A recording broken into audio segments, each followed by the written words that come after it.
एक गांव में संपत नाम का 20 वर्षीय युवक रहा करता था। संपत एक अनाथ था जो गांव के चौधरी के ढाबे पर खाना बनाने का काम किया करता था। जल्दी जल्दी हाथ चलाओ संपत, ग्राहक टेबल पर खाली बैठे हुए हैं। आज मैं दाल मखनी की अलग रेसिपी बना रहा हूँ चौधरी जी, देखिएगा आज की दाल खाकर ग्राहक उंगलियां चाटते रह जाएंगे।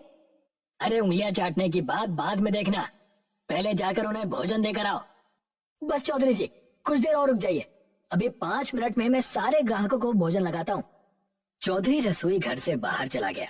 कुछ देर बाद संपत ने ग्राहकों को भोजन लगा दिया।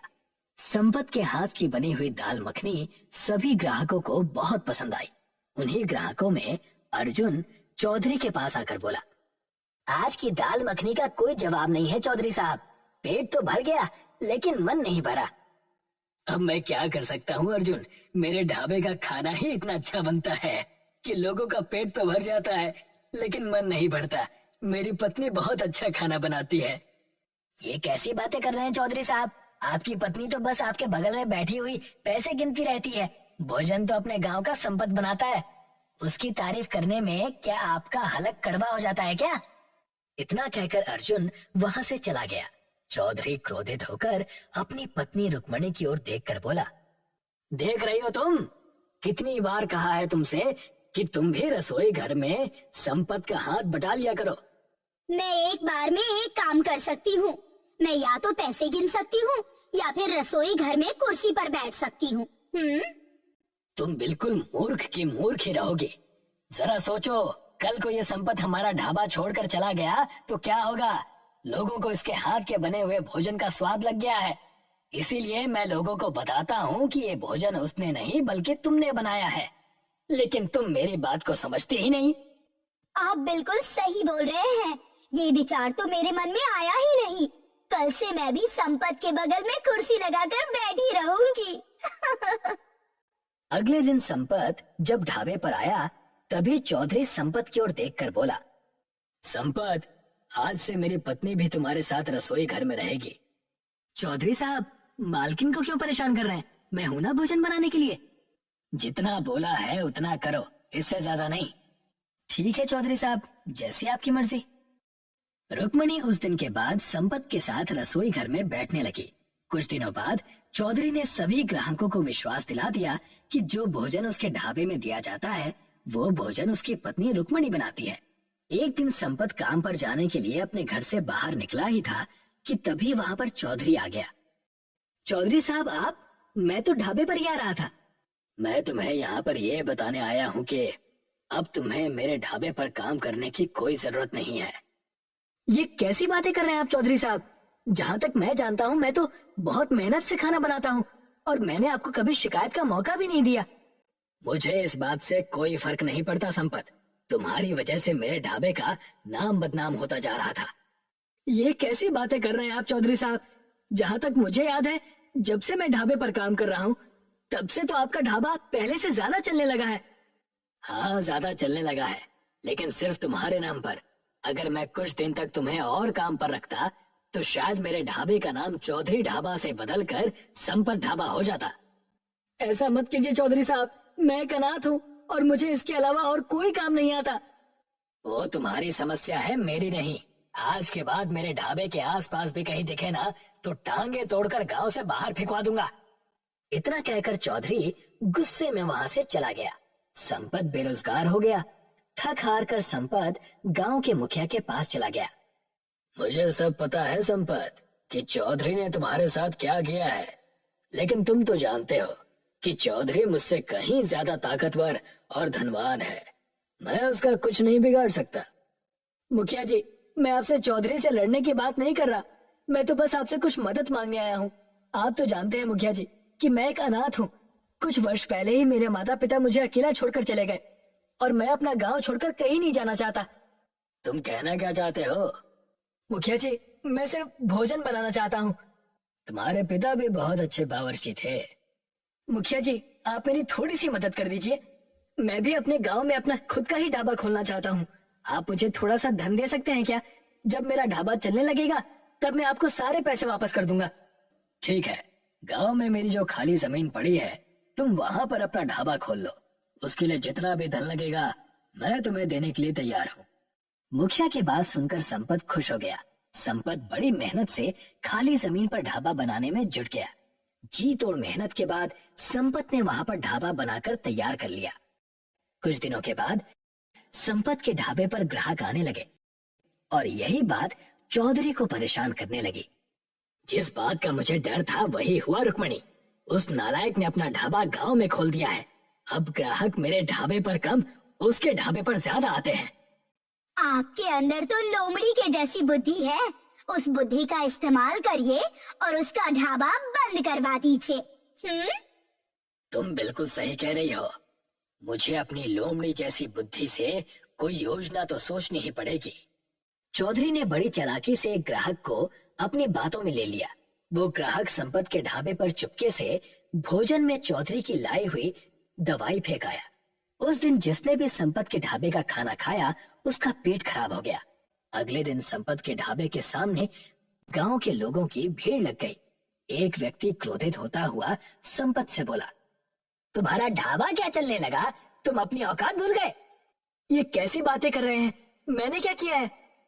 क्या किया है? अरे कल मैंने तुम्हारे ढाबे पर दाल खाई थी, तब से मेरा पेट खराब है। और यहाँ पर जितने भी लोग खड़े हुए हैं उन सब का पेट खराब है। उन सबके जिम्मेदार तुम हो। तुमने जरूर भोजन में कुछ ना कुछ मिलाया है। आपको गलतफहमी हुई है। मैंने भोजन में कुछ भी नहीं मिलाया। आज के बाद हम में से कोई भी तुम्हारे ढाबे पर खाना खाने नहीं आएगा। अपना भोजन बनाकर स्वयं ही खा लेना। इतना कहकर वो व्यक्ति वहां से चला गया और संपत आंखों में आंसू लिया हुआ अपने ढाबे पर बैठ गया। संपत फिर से बेरोजगार हो गया। कुछ दिनों के बाद संपत के ढाबे पर मुखिया आकर बोला, संपत, तुमने मुझसे जो पैसे लिए थे वो मुझे कब लौटाओगे? मुखिया जी, आप तो जानते हैं कि मेरे ढाबे पर कोई ग्राहक ही नहीं आ रहा। वो सब मुझे नहीं पता संपत। मुझे मेरे पैसे चाहिए, वो भी ब्याज सहित। मुखिया की बात सुनकर संपत बुरी तरह से चौंक गया। हमारे बीच ब्याज की तो कहीं बात ही नहीं हुई थी। मैंने कहा था तुम सुन नहीं पाए होगे।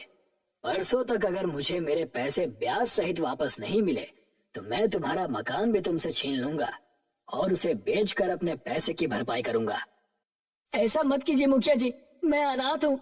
आप अगर मुझसे मेरा घर ही छीन लेंगे तो फिर मैं कहाँ जाऊंगा?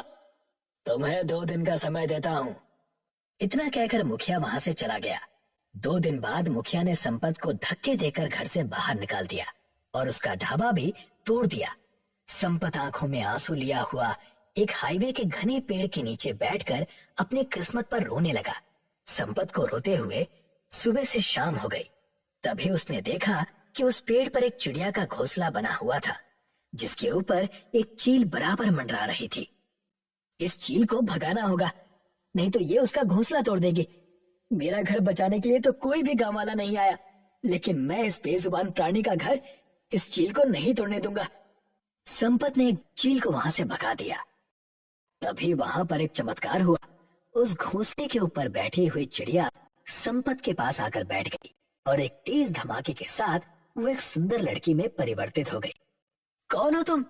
बरसों पहले एक श्राप के कारण मुझे चिड़िया बनाकर इस घोंसले में कैद कर दिया गया था।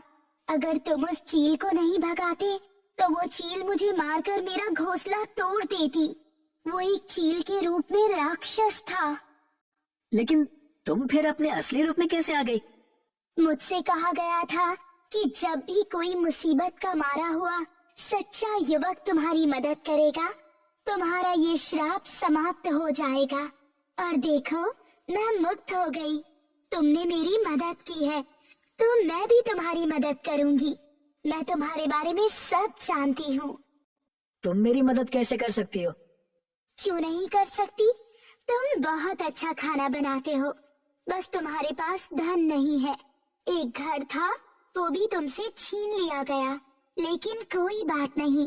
तुमने जिस घोंसले को टूटने से बचाया है, वही घोंसला आज से तुम्हारा घर होगा। और इस घोंसले में तुम्हारा खुद का बना हुआ घोंसला रेस्टोरेंट होगा। इतना कहकर उस सुंदर लड़की ने अपना हाथ घोंसले के आगे कर दिया। तभी एक तेज धमाके के साथ वो घोंसला एक रेस्टोरेंट में परिवर्तित हो गया, जिसकी सीढ़ियां बहुत सुंदर लकड़ी की बनी हुई थी।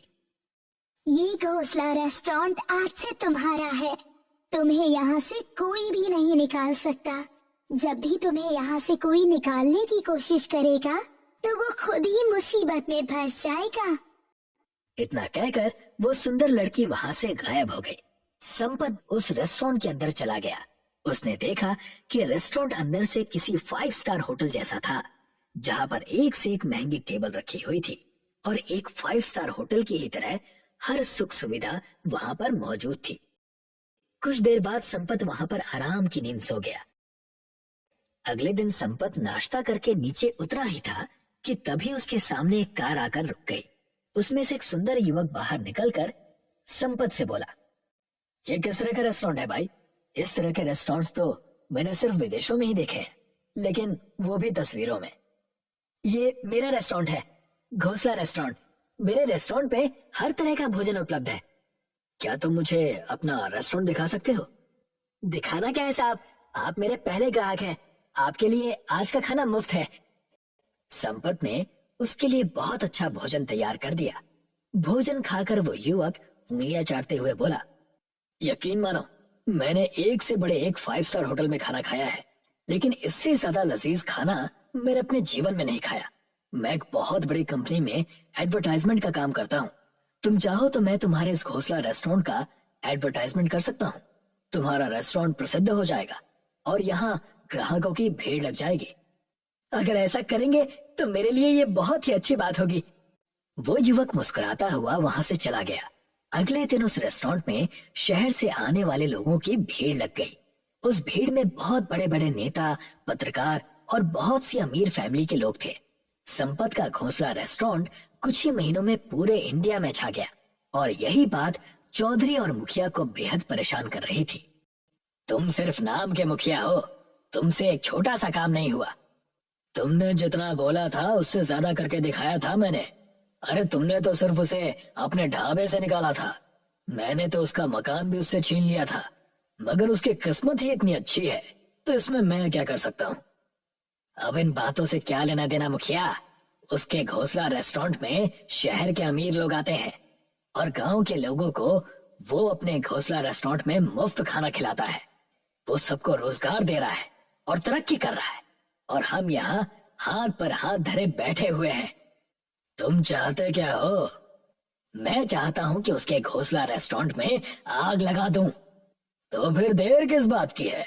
चलो चलकर आज रात ये शुभ काम कर ही देते हैं। मुखिया और चौधरी पेट्रोल लेकर उस पेड़ पर पहुंच गए। उन्होंने उस पेड़ पर पेट्रोल छिड़का, मगर जैसे ही उन्होंने आग लगाने की कोशिश की, अचानक उनके शरीर में बुरी तरह से जलन होने लगी और वो बहुत बुरी तरह से चीखने लगे। संपत और सारे ग्राहक रेस्टोरेंट के नीचे आ गए। अरे आप दोनों को क्या हुआ? आप दोनों चीख क्यों रहे हैं? हमें माफ कर दो संपत, हम तुम्हारे घोंसला रेस्टोरेंट पे आग लगाने के लिए आए थे, लेकिन हमने जैसे ही आग लगाने की कोशिश की, हमारे शरीर में जलन महसूस होने लगी। आज तो ये गलती कर ली है मुखिया जी, लेकिन आज के बाद इस गलती को कभी भी मत करना। तभी उस घोंसला रेस्टोरेंट के अंदर से एक भारी आवाज आई, इन दोनों से कहो कि अब ये गांव छोड़कर चले जाएं, नहीं तो उनके शरीर की जलन दुनिया का कोई भी डॉक्टर ठीक नहीं कर पाएगा। मुझसे ये कहा गया था कि अगर कोई भी इस घोंसला रेस्टोरेंट को नुकसान पहुंचाने की कोशिश करेगा तो वो बहुत बड़ी मुसीबत में पड़ जाएगा। मुखिया और चौधरी ने संपत की बात मानने में ही भलाई समझी। वो दोनों रात ही रात गांव खाली करके भाग गए